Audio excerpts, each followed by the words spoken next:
Hi, I'm Angela, and the topic for this video is how to be happy when you're single.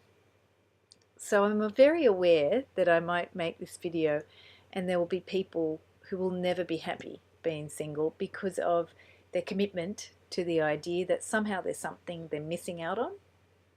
But I'm going to give you a perspective that may assist. So when you are actually single, there is an important thing that you're developing, and it's the ability to not care about whether society says you're acceptable or not. Society in the past, there was an expectation, especially for women, that they would be partnered, but also for men. But especially if you were a single woman, you really had a lot of judgment from society. These days, there is still judgment, but it's not as heavy. So that opens up a very interesting perspective on what women can do these days in terms of our culture, not just their own identity.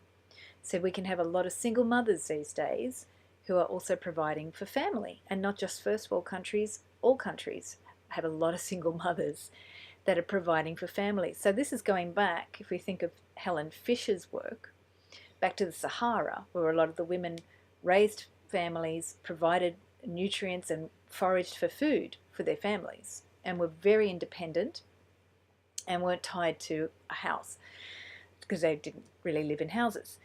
So women these days, being single, you can tap into a lot of self-power if you let yourself, and that's the trick.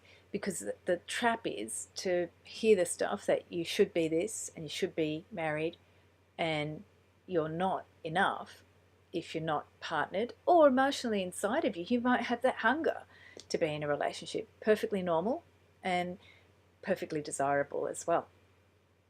So one of the strategies to be single is to start looking at what am I tapping into here that maybe I wouldn't have had the chance to if I lived in another time period.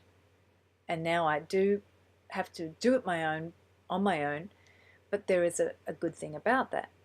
Now, if you are pining for a love or longing, maybe that's a more inspiring word, yearning for that connection with a special someone, that's another situation, because you need to be clued in on what that means.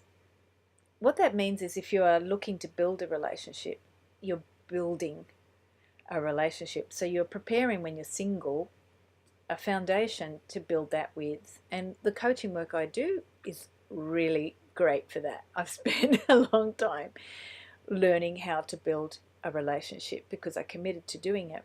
And the thing that worked for me was making that commitment to doing it, meaning when things sucked or didn't work out for me, I just got back on my horse and learnt about myself and committed to working on the relationship I was in, or working on getting the partner that was going to meet me where I am, not try to change me or somehow make me feel like I wasn't the right person for the relationship. So I kissed a few frogs, before I got to the prince. And that taught me that in the build-up of being single or going from other relationships to another relationship, I was learning about how to be in a relationship, to really commit to a relationship. Now, some people learn that through marriage and going through several marriages until the third or fourth one, and they get it. But we have a high divorce rate in second and third marriages, often because they're not learning from the mistakes and learning, oh, I can have a different response and I can actually make a success in a relationship and what it takes to make success. So the coaching is also about learning what you are going to bring to make the relationship a success, not changing you, not making you XYZ enough, and not trying to make you other. It's working with who you are and building your confidence in that. So when you come to the relationship, you can communicate that and also draw that out of your partner or support that in your partner, because not everybody has the confidence to really be there with conflict and love in the face of differences or sticky situations. So for those of you single, the hope that I share with you is that never see that single phase as you're not there yet.